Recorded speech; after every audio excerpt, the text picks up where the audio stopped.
인도네시아 대표 휴양지 발리, 친구, 가족은 물론 커플 여행지로도 많이 찾는 곳이죠. 그런데 발리에서 이제는 할 수 없는 것들이 늘어날 거라는 이야기가 나오고 있습니다. 올해 1월 시행된 인도네시아의 새 형법이 화제입니다. 하나씩 살펴보면요. 우선 혼전 동거를 하면 최대 징역 6개월, 혼외 성관계는 최대 징역 1년까지 처벌받을 수 있도록 규정됐습니다. 기혼자의 혼외 관계는 형량이 기존 9개월에서 최대 12개월로 오르기도 했고요. 또 미혼자의 경우 그동안 성관계나 동거가 형법상 범죄는 아니었지만 이번 개정을 통해 처벌 대상에 포함되기도 했죠. 다만 이 조항들은 모두 친고죄에 해당하는데요. 기혼자의 경우엔 배우자나 자녀, 미혼자의 경우엔 부모 등 직계가족이 신고해야만 처벌이 가능하죠. 혼전 동거와 혼외 성관계가 여전히 친고죄이긴 하지만 모두 법적 규제 자체는 분명히 강화된 건데요. 그런데 여기서 중요한 점, 인도네시아 형법은 자국민뿐 아니라 외국인과 관광객에게도 동일하게 적용되는데요. 외국인 관광객들, 처벌에서 자유로울 수 있을까요? 혼외관계 고발이 친고죄로 되어 있기 때문에 관광업계는 안심하고 있다고 합니다만 아직은 시행 초기이기 때문에 당장 단속이 시작되지는 않더라고요. 어떻게 적용이 될지는 장담할 수 없다고 생각이 드는데요. 범죄 예방 차원에서 그런 것들을 금지할 수 있는 거 아닐까? 그러니까 이번에 바뀐 두 조항 모두 친고죄라 당장 관광객이 처벌받을 가능성은 낮아 보이지만 처벌 가능성을 완전히 배제할 수는 없다는 건데요. 사실 이런 조항들 외에도 현지인들의 반발을 산 조항들이 있습니다. 현직 대통령이나 국가기관을 모욕할 경우 최대 징역 3년, 인도네시아 국가 이념에 반하는 이념을 유포할 경우 최대 징역 4년까지 처벌할 수 있도록 한 거죠.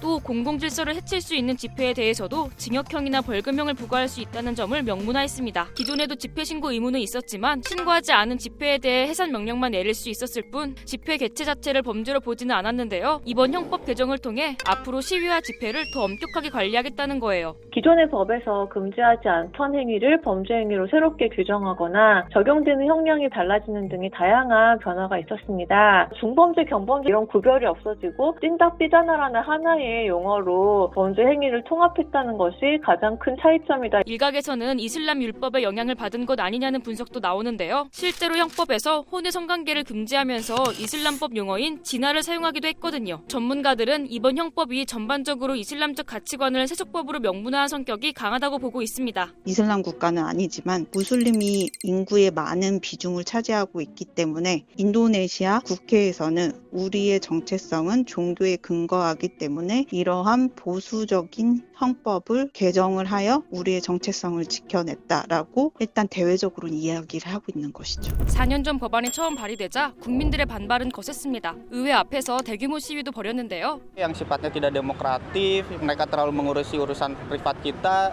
tidak mengurusi hal yang benar-benar sangat public. 이런 반대에도 불구하고 새 형법은 결국 의회에서 만장일치로 통과됐습니다. 현재도 헌법 소원이 계속해서 제기되고 있기도 한데요. 그럼에도 인도네시아가 형법 개정을 밀어붙인 이유 또 있습니다. 그동안 인도네시아는 네덜란드 식민지 시절부터 이어져 온 형법을 사용해왔는데요. 1990년대 말 민주화 이후 개정 시도는 계속 있었지만 코란에 근거한 보수적인 조항들이 포함되면서 시민사회 반발로 번번이 무산됐습니다. 그러다 2022년 거센 반대 속에서도 정부가 법을 통과시켰는데요. 바로 시행한 건 아니고 시행 시점을 2026년으로 유예했습니다. 그리고 올해 법이 시행될 수 있었던 배경에는 세계적인 보수화 흐름도 작용했다고 분석합니다. 2022년부터 계속 끌다가 현재 세계적으로 모두 다 우경화가 되고 브라보 자체도 예전부터 이미 보수를 대표하는 인물이었고 군부 출신이었고 이 모든 것이 합쳐져서 그 전에 진보적인 조항이라고 했던 그런 헌법을 제거하고 보수적인 그런 조항이 들어간 헌법으로 개정이 됐고